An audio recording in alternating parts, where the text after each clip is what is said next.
mindset, like coaching back in early 2000s and even before the pandemic. How is that for you as a, you're relatively young, you're not 45 yet, relatively young, but having to deal with young players, do you think the coaches have to make that adjustment as well and can't have the same kind of, roughness towards some of the players? I'm a little bit more thin-skinned, so yeah, choosing my words. my take on it, we have a lot of young players now at Tivoli team. I have to take my time. I have to take my time to talk to them, because as you say, most of them that they always go in the shell when you talk to them loud. So sometimes you have to go to them and hug them, talk to them, tell them that they are part of the team, and just try to work with them all the time. Give them more difficult than you think for coaches? Yes, more difficult, because when I was playing Tivoli back then, I started playing Premier League since I was 15, so it was rough at the time because Tivoli was Tivoli at the time. Now it's a flowers now, so but then it was rough. You hear all type of saying stuff, people tell you this, people tell you that, but now it's calmer.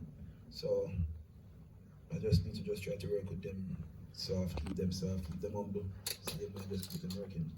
Breckenridge, you have young players in the team with you. What's your view of how they handle the coaches' roughness? Choosing my words. I think Coach Ludlow faces it on a day-to-day basis every day. But we have to understand our coaches. We have to understand them. Coach Ludlow, we talk to you loud now. Boom, by the time we run and come back, he's good again. You have to just understand the coaches and know that they want the best for you. They're not gonna talk to you in a soft manner, because you're a man. So they're not talk to you like a girl. so therefore you have to just understand your coach and know that he want the best for you. And yeah. Coach Lodi, like I said, we're going down the line, getting the feedback. It's not Mr. Guy saying. Tell us I put a right up. See, you know what I mean? Yeah. But well, everybody who knows me know that I've always been a youth coach, and I just really get involved with it at a higher level in recent times. Only the other day, a past player came to me. He visited me, and we were speaking about the players now and the players back then. And a young player was there, and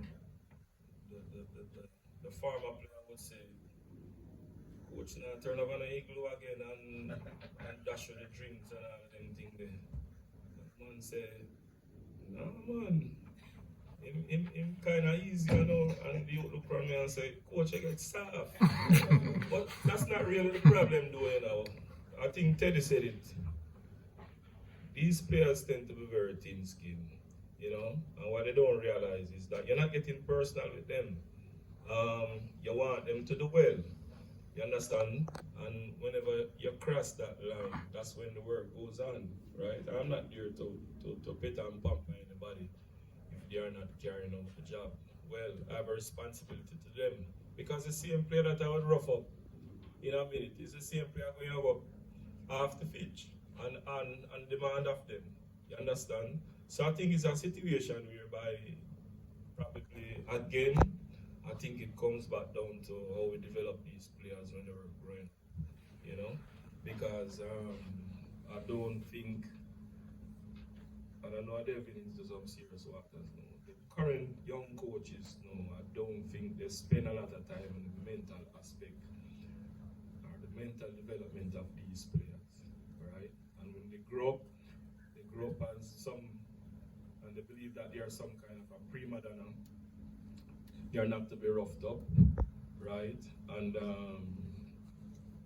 are not held accountable for anything that they would do, So I've had a challenge in terms of dealing with a group of players, mainly young players, and trying to get them to conform to what I want on a daily basis. But in summary, it has been a good challenge for me, and I think they have been very responsive, but I still believe that I kind of cool up my temper.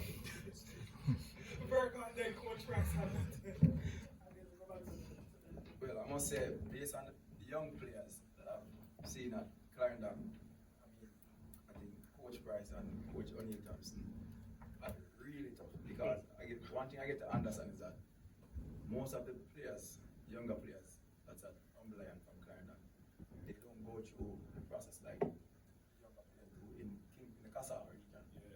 So they don't get that kind of development from the lower, from the middle, and the line coming all the way up. They might play schoolboy football, that's it. But they don't go through the technical work that I see the team from Kasaba. So it's very challenging for the coaches.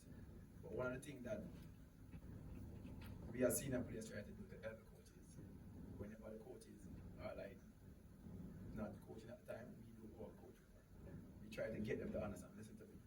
If you guys are in an Harbour or a Tivoli or an Iron Garden, trust me, if you see the quality of youngsters, maybe you wouldn't want to play football. So that's it. You know, I tell people that these days 90% of coaching is mental with these players. You know, it's not that they don't have talent. We have talented players here, and we have to admit that. But 90% of the coaching has to be done mentally. And a lot of these players, they are weak because they have been pampered while playing schoolboy football. They have been heralded as stars, and they come to make the transition to Premier League level, and they think it's going to be a bed of roses. But with me, I deal with the honey and the hammer. Sometimes the hammer has to come down, and you have to let them know what you demand and what is necessary. And sometimes you give the honey and say, look, you know, you've been playing well, you've been playing consistently, and you give them a halo effect where you tell them continue doing what you're doing. But I don't deal with personalities, I deal with issues. And once you're not doing what you're doing, you're going to hear it from me. That's just my style of coaching. And then many times you'll see me on the sideline, I throw my cap down about 1,000,000 times during the game because I'm upset about what is going on. But the players have to understand that they have to be held accountable. Just as I am being held accountable, they have to be held accountable. And you have to push them to get the best out of them. And a lot of the players, they respond well, and the weak ones will fall by the wayside. And that is just life, because that's an attrition in the sport. But those who want to do well, this young man sitting beside me, I can't call him young.